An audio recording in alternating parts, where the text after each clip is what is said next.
This podcast is brought to you by John Waters Fursuit Suppliers, making pink flamingos since 1972.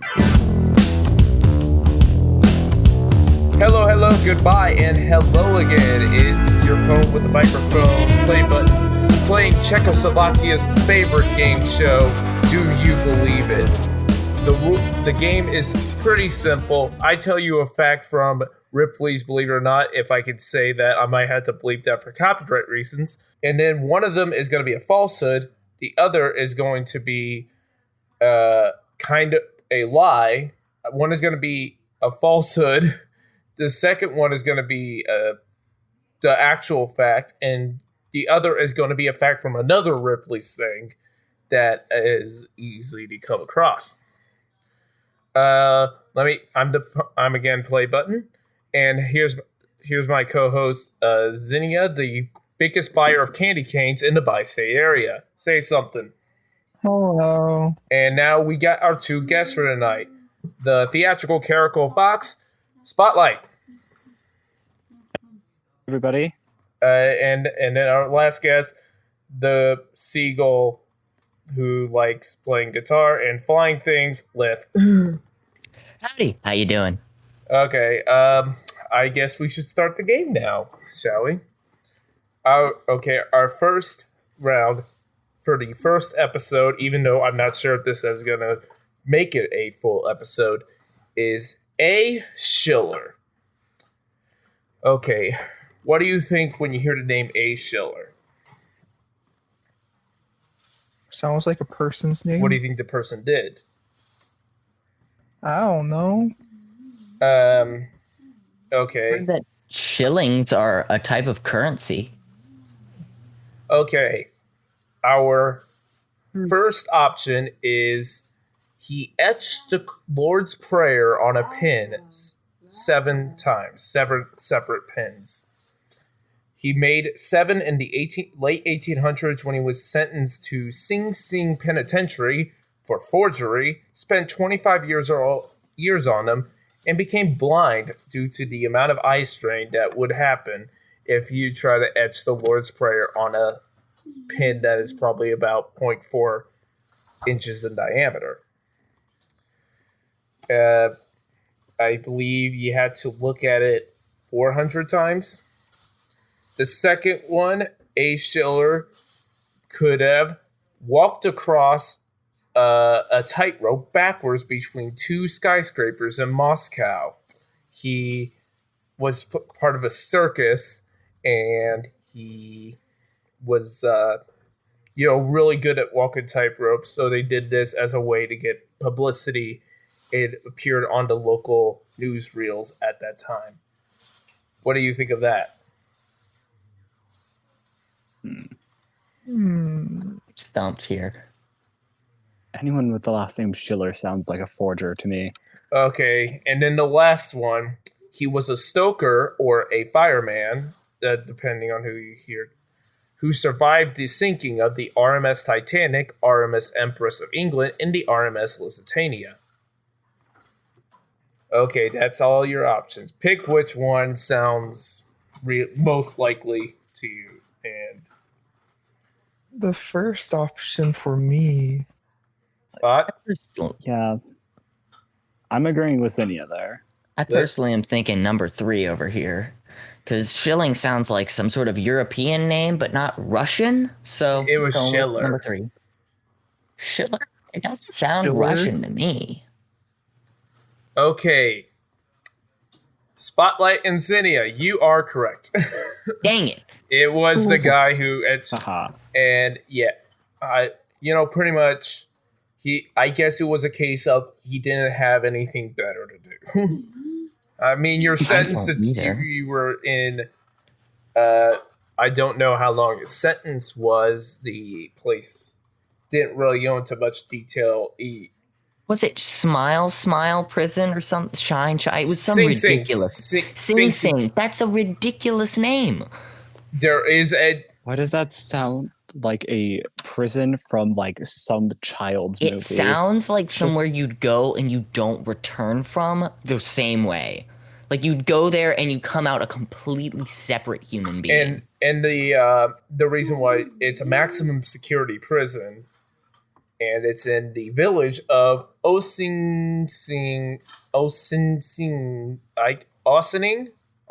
New York, and it's by New York City. And it was because that was the reason why it's called Sing Sing. It was just because of the name of the tribe that was where the land was originally. So that makes sense. Okay. Up next is Comanche. Comanche.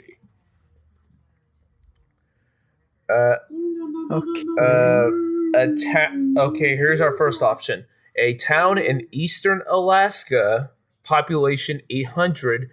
The town almost got nuked as it showed up as a Russian testing site due to the radar being decalibrated. Calibrate your radars. Next one. A man whose mummified corpse was used in a funhouse for years. Wow. Why does that make me laugh? It's kind of like, ooh, doo. Like, okay, you're going to go walk down the wonky corridor, and then there's a mummy. And it turned it. For years. And Oh, gosh. pretty much was a Native American who passed away due to some Western people found them and they're like, let's put them up in the town hall. And then they decided to put it in the fun house to make it work. Because they're like, we need like a big scare. Ooh, mummies are scary. And they put like a fake noose around them, and it was weird. It was wrong, but it was 1800s. And the mummy was discovered when they were filming the show, The $6 Million Man. They were filming in that fun house, and they're like, "Oh wait, that's an actual." They thought they found a dead body like recently, and then because they like, "Oh, it's decomposed. I don't know how long it's been there." And apparently, the paramedics who showed up there laughed because it was like very dehydrated. They knew it has been there for a while. They embalmed that thing well. And our final option, the only army survivor from the Battle of Little Bighorn. And this was the U.S. side.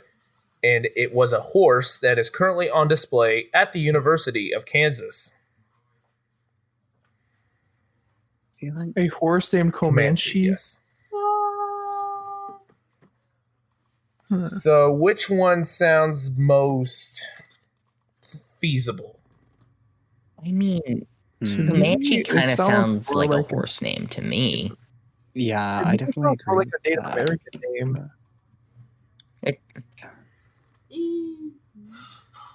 Guess what? It was the horse. Yay, I got one right. So,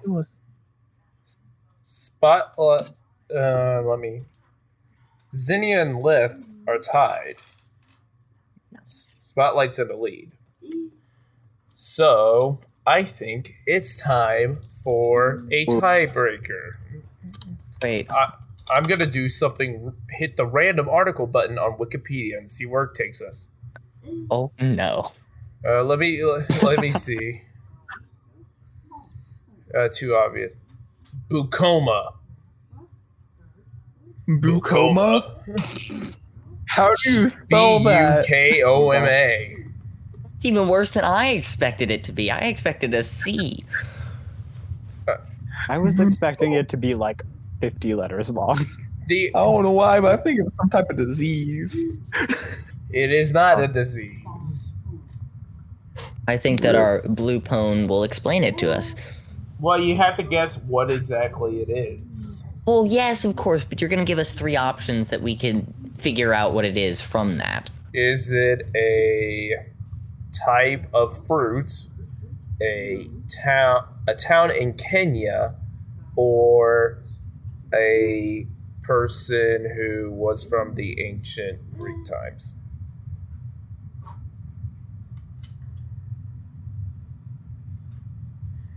swear I've don't heard think this it's a word fruit. Me before. too. It sounds so familiar. I don't think it's a fruit. I also think it could possibly be the name of a town for some reason. I mean, what was it? India, right? Kenya. Kenya, not India. I'm sorry. Two different places. But Kenya kind of has that K sound to it. I'm going to go with fruit, though. I'm gonna go with the Kenya one. Kenya. It's a settlement in Kenya's Busia County.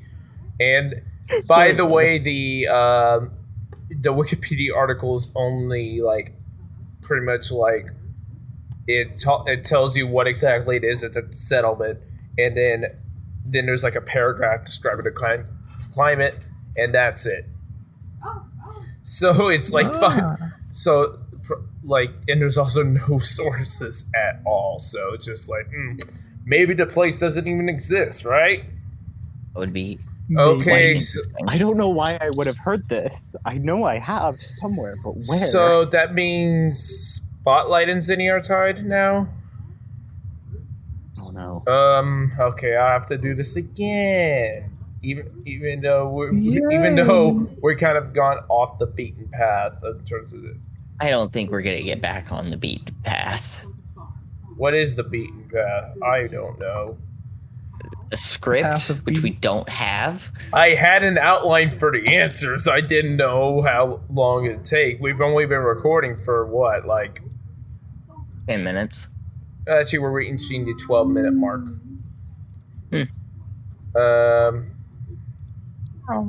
Let me find. I'll go actually on Ripley's. That work, and I'll have. Secretly, this has all been scripted the whole time. And nothing will know. This is gonna be fun to edit, right? Oh, we hope. Yeah. Oh, I'll just probably upload the whole thing, just the whole audio file, and be like, Here you go. I mean, that's how most podcasts work. I mean, a podcast can be both, right? It could either be just like there are a lot of podcasts that are probably just like stream of consciousness, like it is what it is, but there isn't really much editing. Yeah.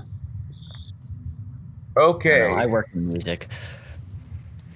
Okay.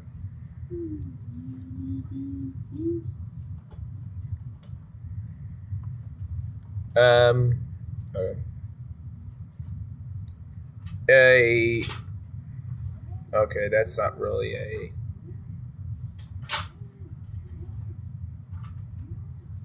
Okay, so here's a. You kind of have to guess what instrument they used in Switzerland to be a treatment option for sleep apnea. You have to guess which instrument they kind of used. It's something you wouldn't expect. I'm the music person. I'm not even able to participate in this. Can I steal? Like, if they can't figure out, can I come in and steal? You can steal, yes. Yes! Okay, Spotlight, which instrument do you think they used? Do I get options or no? What? Do I get options or do I just guess? It's because this is kind of like the wild card round. Oh, shoot. What? I'm trying to remember what sleep apnea is. Okay, I'll explain. Like, you can't. You're like when you're sleeping, you kind of lose the ability. Forget how to breathe. Your brain kind of does a dome and forgets how to breathe.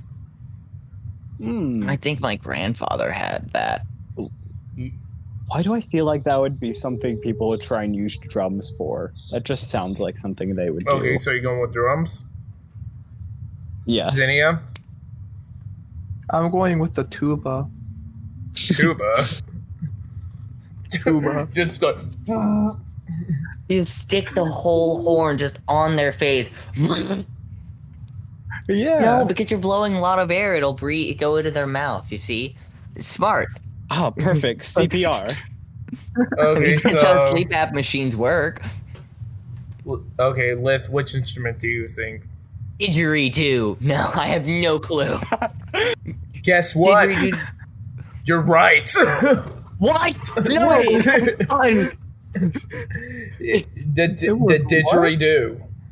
It was the I don't even know what didgeridoo. that Yeah, the is. didgeridoo. Big long like wooden tube that you like stick your mouth on and you're like, whoa, whoa. I can't believe I got that Oh my right. gosh. Oh my I gosh. think Zinnia was kind of almost on the right track because the treatment was like how the breathing is. You gotta have to breathe in a Oh certain my way. gosh. So what's the score now? I haven't been keeping track, and if you're keeping track at home, you're doing something wrong with your life. I should start keeping track. Last I heard, Spotlight was in the lead, and that was a while ago. You're all tight. We're all tied, yeah. It's kind of, I guess you could almost say like this is kind of like the first two things are kind of just like a hopping off point, and then now we're just doing it as it is. This is gonna be fun to edit, remember? Okay, so this man had to get a transplant of what to get his random bouts of drunkenness because, well, what do you think? Why he was randomly getting drunk for no reason? Like he was intoxicated, but why? So he wouldn't drink Oh, gosh. any alcohol, and he would just randomly get drunk. I swear I've heard of this guy before. Okay, my first thought is that he was injecting alcohol into his bloodstream. It sounds like there was alcohol still in his bloodstream way after he had drank an alcohol, and it kept seeping in. You're not on the right track. It's more of a body issue itself. Something weird going on with hormones. That's what I've guessed, but I don't I think don't it's know. hormones. It's just a disorder or something. Bad liver. No, it's not the It's liver. not how you process the alcohol. It's you're becoming drunk without reason. You want me to just throw it out there? Yeah, because I give up. Spotlight, give up. Sure. I Zinnia? didn't even hear the thing at first because my parent interrupted me. Okay, so you know what it was? The syndrome, this isn't the actual final answer. He had ABS or auto brewery syndrome. Pretty much. Every time he would causes eat bread, the yeast would turn into alcohol. Oh my god. It would It ferment. would ferment. Well, it's the fungus and bacteria. That's a in that. thing. That Yeah, sounds that's very kind of interesting. That's why I knew I've heard of that before. Oh, I just forgot to make that connection. This the treatment they use because like a low carb diet and an antifungal drug didn't work. What do you think like the extreme option was? Like Cutting open his stomach. no. So much bread that you die. Perfect. I love bread so Ew, much. it's I would kind not be- this answer is kind of Oh gross. gosh. Oh, stomach pump. Not a stomach pump. You're not taking stuff out, you're putting something else in. Through the butt? Cement. They filled the stomach No, with not- Zinnia's on the Oh, right no. track. Zinnia's on the right track. No! Oh no. Not through the ass. What is it called? I'll just say it. It's a fecal microbiota transplant. You're putting pretty much. What do you think that? What are they trying to put in? Crap up his butt. It reminds me, it's like just failed no poop November. No wait, I was able to put it back in. I hate that so much. Is that where they just take a bunch of water, mix it with poop, and then just freaking like inject No. it back in? Isn't that an enema? No. It's not. Okay, what it was, I'll just say it. Then we'll have to do it because Zinni was on the right track. I'll Oh, give him no. the point. Oh no. Zinni was kind of like saying it was what it Oh, was. They're putting because it was the gut bacteria that was causing them to get drunk. So they're putting new gut bacteria in, and there's only really one way to do that. They also use that like in like cases of obesity, like if your gut bacteria isn't doing its job, You get new ones. I'm learning so much tonight. Things I never really wanted to know. Okay. Well, I guess that ends it. We end on crap. Oh gosh. Okay, thank you for listening to the first inaugural episode of Do You Believe It? The question is, did you believe it? Hopefully you enjoy the rest. Hopefully we'll come back for another episode. I liked recording this, even though it was kind of like we didn't really know what we were doing, Only right? less than like 20. Get better with practice. Eventually. Yeah. Okay, thank you, Spotlight, and of course my co-host Zinnia. Thank you for joining us, and that will be all for Do You Believe It?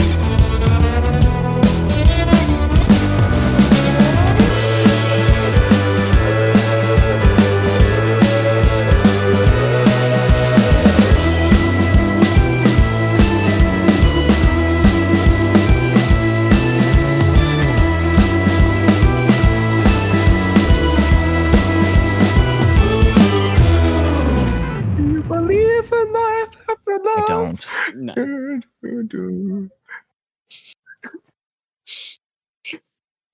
That is the intro or outro music. Zinnia, continue singing. No.